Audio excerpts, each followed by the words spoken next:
श्री स्वामी समर्थ. नवरात्रीमध्ये हे 10 उपाय नक्की करा. व्हिडिओ शेवटपर्यंत बघा. आधीमध्ये अजिबात स्किप करू नका, कारण प्रत्येक उपाय हा खूप महत्त्वाचा आहे आणि अगदी थोडक्यात व्यवस्थितपणे सांगितलेला आहे. चॅनलवर नवीन असाल तर प्लीज लाईक, शेअर आणि सबस्क्राईब देखील करा. तर नवरात्रीमध्ये हे 10 उपाय जे आहेत ते विड्याशी संबंधित आहेत आणि खूप प्रभावशाली आहेत. यातला पहिला उपाय जो आहे तो आहे, नवरात्रीला एका विड्यावर गुलाबाच्या पाकळ्या ठेवून दुर्गा देवीला अर्पित करा.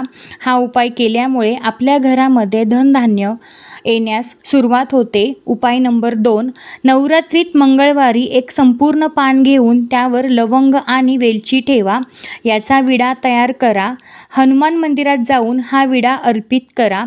हे उपाय केल्यामुळे कर्जापासून मुक्ती मिळते. हा अचूक उपाय आहे. उपाय नंबर 3, विड्याच्या पानावर 2 लवंगा ठेवून दोन्ही हाताने पाण्यात प्रवाहित करा.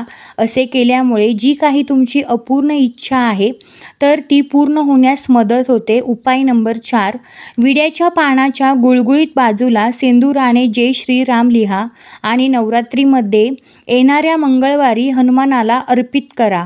परंतु पान हनुमानाच्या पायाशी ठेवू नका, कारण हनुमान हे प्रभू श्रीरामाचे भक्त आहेत. म्हणून पान केवळ त्यांच्या समोर ठेवा किंवा आशीर्वाद मुद्रा असलेल्या हातावर चिटकवावे. यामुळे तुमच्या जीवनात सुख, शांती आणि समृद्धी येण्यास मदत होते. उपाय नंबर 5, जर इच्छित प्रगती होण्यास अडथळे निर्माण होत असेल तर एका पानावर दोन्ही बाजूला मोहरीचे तेल लावून हे पान नवरात्रीत दुर्गा देवीला अर्पित करावे. नंतर हे पान स्वतःजवळ ठेवून झोपावं. दुसऱ्या दिवशी सकाळी उठून विड्याचं पान एखाद्या दुर्गा देवीच्या मंदिराच्या मागील बाजूला ठेवून द्यावे. हे पान फेकू नये. हा उपाय प्रगतीचा रस्ता मोकळा करतो.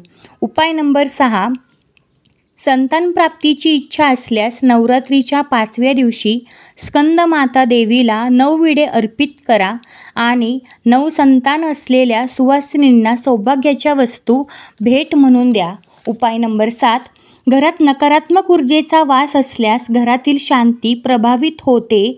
तर नवरात्रीत 9 दिवस विड्याच्या पानावर केशर ठेवून दुर्गा स्तोत्र आणि दुर्गा नामावली पाठ करा. याने घरातील नकारात्मक ऊर्जा नाहीशी होईल.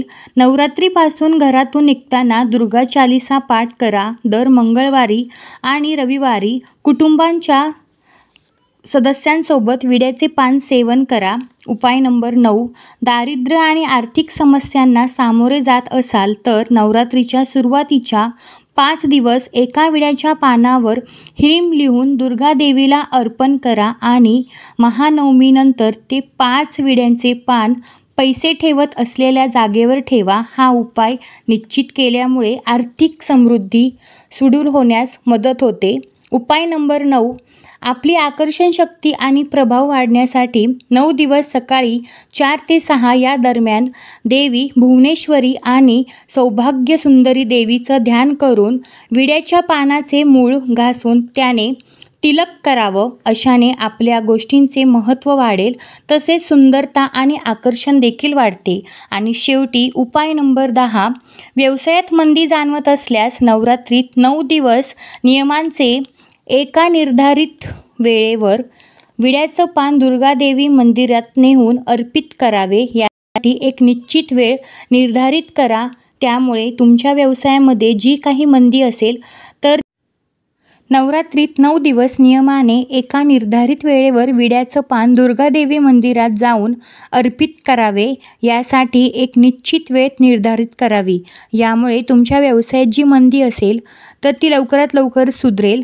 तर हे 10 उपाय नक्की करा. श्री स्वामी समर्थ.